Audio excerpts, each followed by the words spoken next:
Otep, cher Kamit, aujourd'hui, ça sera réponse aux questions.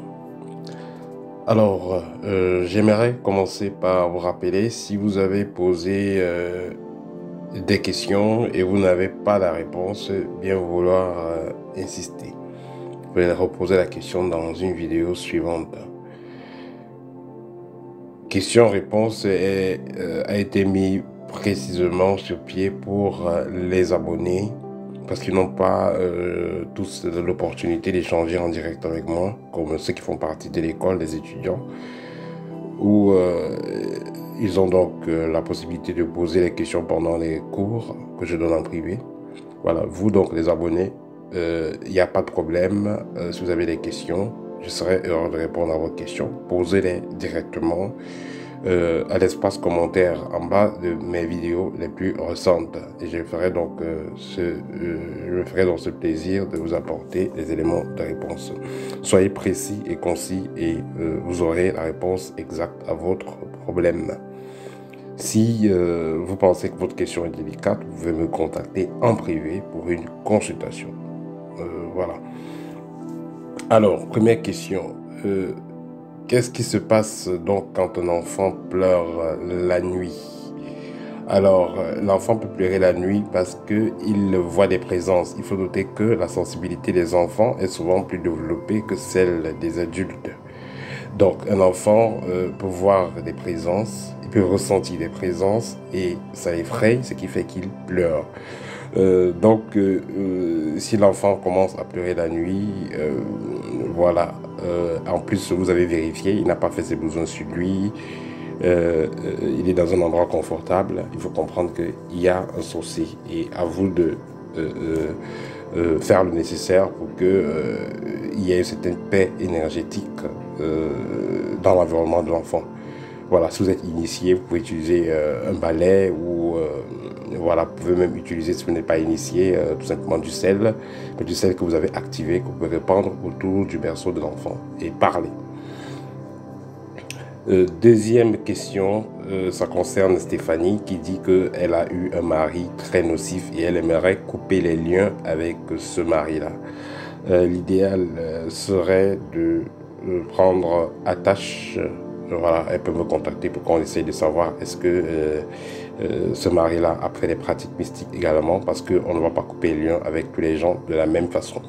Mais si c'est pas quelqu'un qui était dans la magie et des pratiques bizarres, voilà, elle peut tout simplement prendre une période de purification et également purifier l'environnement. Si elle a vécu avec son mari dans la maison et il n'habite plus là, voilà, il faudra purifier et se débarrasser des objets de cet homme afin de s'éloigner au maximum des énergies de ce monsieur. Voilà. L'idéal serait de prendre attache pour une consultation et savoir exactement ce qu'il y a lieu de faire. Voilà.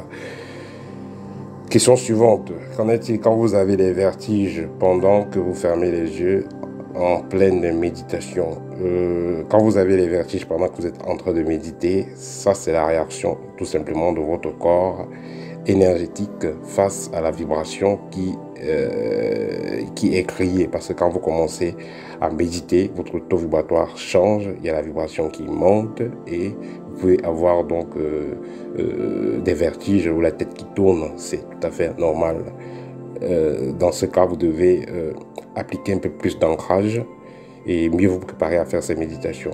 Quand vous êtes déjà initié, c'est différent, mais si vous faites tout simplement de mouvements voilà, autodidacte, comme on le dit souvent, sans suivi, sans encadreur, voilà, il se peut que vous rencontrez d'autres problèmes et vous preniez du temps pour résoudre ces problèmes. Tandis que quand vous avez voilà, un guide, un maître, là, les choses vont plus rapidement parce qu'il partage avec vous son expérience. Question suivante, rêver d'accident et réparer les dégâts. Voilà, ici on fait comprendre que voilà, vous devez, il faut comprendre ici les choses à l'envers, vous devez réparer vos actions, les choses que vous avez eu à faire. Vous avez fait les choses et il faudra, vous avez eu à faire les actions, peut-être offenser les personnes et tout ça. ou mal gérer certaines choses, voilà, vous devez tout simplement arranger cela, ce que vous avez fait. Sinon, ça pourra vous cracher à la face. Sinon, vous allez payer les choses de façon chère. Question suivante, comment savoir quels sont les ancêtres du haut et quels sont les ancêtres du bas? Les ancêtres du haut sont ceux qui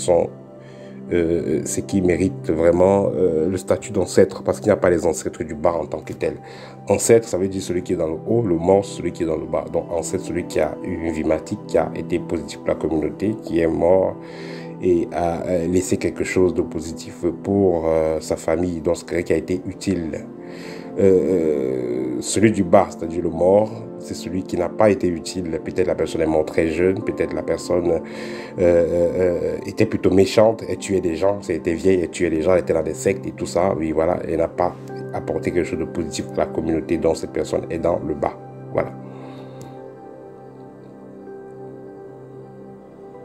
Est-ce que les sorciers peuvent contrôler les ondes électroniques ou appareils électroniques? Bien sûr, il faut comprendre que la sorcellerie, d'abord, à la base, c'est la maîtrise des ondes. Donc le sorcier peut contrôler les ondes électroniques sans problème. Que pensez-vous du rayon or et rayon christique?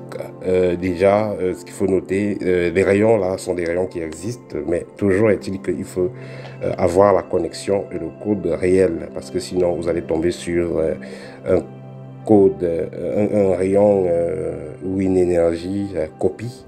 Voilà, parce que pour faire le faux, il faut toujours le bon. Donc vous allez tomber sur une copie pâle qui va plutôt vous vampiriser et vous mettre dans des problèmes. Donc faites attention avec ces histoires de rayons et d'énergie.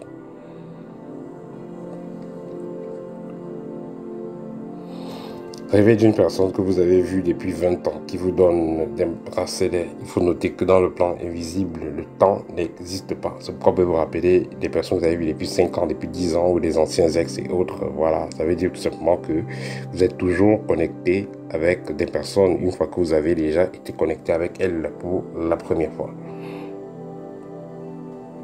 Les entités ont-elles une apparence effrayante? Bien entendu, il y a des entités que vous allez voir avec 2 têtes, avec 3 têtes. Voilà. Si vous êtes africain, ou même vous êtes des îles et tout ça, vous allez voir quand on fait les cérémonies traditionnelles, il y a souvent des statuettes, voilà, avec 2 têtes, 3 têtes, plusieurs mains, que ce soit en Inde, en Asie, un peu partout. Voilà, voilà exactement à quoi ressemblent des entités. Est-ce mal de fumer le chanvre au cimetière? Que ce soit boire, que ce soit manger, que ce soit fumer, quoi que ce soit. Voilà, le cimetière, c'est pas un endroit où on va aller consommer des choses. Donc, c'est totalement négatif. Si on a peur de donner son argent à des personnes douteuses, des personnes sorcières, comment est-ce qu'on peut faire? Comment est-ce qu'on peut monétiser soi-même son argent? Vous êtes initié, vous pouvez monétiser votre argent. Il faudra que vous connectez à cet argent, à l'énergie de cet argent et que vous la programmiez. Si vous n'êtes pas initié, il suffit tout simplement que vous preniez cet argent et vous parlez dessus avant de donner à la personne. Et quand vous donnez à la personne, vous dites ce que vous voulez. Par exemple, je vais donner mon argent à Madame Antoinette parce que voilà, elle m'a fait comprendre qu'elle a faim. Donc quand je vais prendre cet argent, je vais lui donner l'argent et je vais bien préciser que voilà l'argent de la nourriture que je t'ai donné. Tu vas utiliser cet argent pour la nourriture. Donc vous parlez, vous lui dites et vous lui faites accepter ce qu'elle va faire avec cet argent.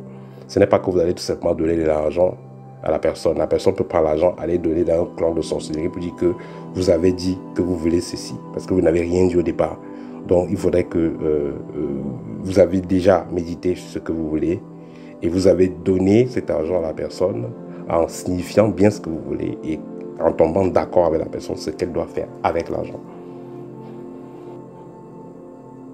Comment ne pas être dans les radars des sorciers afin qu'ils ne puissent pas gâter vos projets? Alors, pour ne pas être dans les radars des sorciers afin qu'ils ne puissent pas gâter vos projets, ça c'est les règles de base. Évitez de parler de vos projets à n'importe qui. Évitez de parler de vos projets la nuit et à n'importe qui. Voilà les 2 principes essentiels.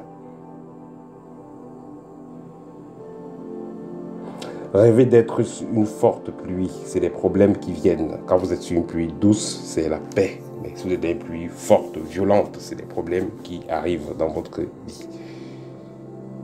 Question suivante, avez-vous une école à Abidjan? Non, il n'y a aucune école en Afrique. Tout se passe en ligne pour le moment.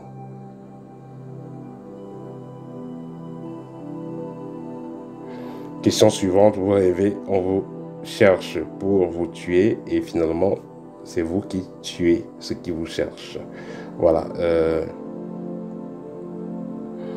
Ici, il faut comprendre les choses à l'envers. Ça veut dire simplement que les gens vous cherchent pour vous faire du mal et vous aurez plutôt la possibilité, vous avez la possibilité interne de pouvoir détruire vos ennemis. Donc, vous devez beaucoup plus travailler sur vous.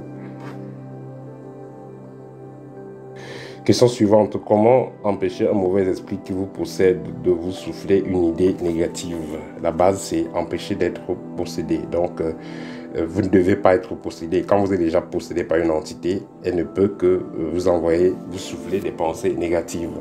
Donc, tant que vous êtes possédé, vous êtes sous l'emprise, vous êtes sous le contrôle d'une entité qui vous possède, de l'entité qui vous possède. Donc, ce que vous avez à faire, c'est à la base éviter d'être possédé. Si vous êtes possédé, il faudra vous déposséder, il faudra vous libérer. Et ce n'est qu'après ça que vous pouvez donc avoir le contrôle sur vos pensées. Tant que vous êtes possédé, cette entité qui vous possède est branchée directement à votre cerveau et à vos pensées. Question suivante, la masturbation attire-t-elle la possession? Affirmatif, vous passez le temps à vous masturber, c'est-à-dire que vous passez le message au monde invisible que vous avez besoin du sexe, que vous avez besoin fortement de sexe. Et il y a des entités toujours là qui sont prêtes pour cela. Et parfois, quand vous êtes en train de dormir, vous ne savez pas qui est là, qu'est-ce qui est là. Voilà. Est-ce que c'est vos ancêtres qui passent? Est-ce que peut-être c'est un sorcier du quartier qui passe? Et si on vous voit en train de mettre les doigts et vous masturber, c'est-à-dire que la personne saura que vous êtes dans le besoin et la personne viendra vous faire ça. Question suivante. La fleur de lotus, quel est l'usage de la fleur de lotus? Qu'est-ce que c'est en fait? La fleur de lotus, ça symbolise la connexion avec les plans supérieurs, tout simplement. Et la fleur de lotus peut être utilisée dans les méditations, dans les bains de purification, de connexion avec les plans supérieurs. Question suivante, où acheter du sel? Si vous voulez faire des rituels du sel, achetez du sel non iodé, non traité. Et achetez du sel, vous achetez le sel tout simplement dans des magasins. N'achetez pas le sel dans les magasins ésotériques, vous n'avez pas besoin d'acheter là-bas. Généralement, c'est mal conservé, donc c'est mélangé avec d'autres sels et d'autres produits dont la vibration est très lourde. Donc achetez plutôt le sel dans un endroit neutre, dans un endroit simple, comme un magasin, un supermarché, les hypermarchés là, un mall, achetez le sel là-bas. Ce sera plus facile, plus simple. Question suivante, comment gérer son énergie sexuelle? L'énergie sexuelle, je ferai une vidéo dessus. Mais ce qu'il faut noter déjà, il y a des activités comme le sport et les exercices respiratoires qui vont vous permettre de gérer votre énergie sexuelle. Si vous ne savez pas quoi faire, faites du sport. Ça vous permettra d'avoir un certain équilibre. Si vous avez une forte pulsion sexuelle, un fort désir sexuel, faites du sport et ça va vous aider à gérer cette pulsion-là. Voilà, c'était question-réponse numéro 83. Voilà. J'espère que tous ceux qui ont posé des questions auront donc eu des éléments de réponse. N'hésitez pas à me contacter si vous avez besoin d'une consultation directe, un échange direct avec moi. Ou alors, si vous avez besoin d'acheter l'un de mes livres, Art de rayonner ou Guide pratique. Voilà. À très bientôt, chers amis, pour une prochaine vidéo. Au thème.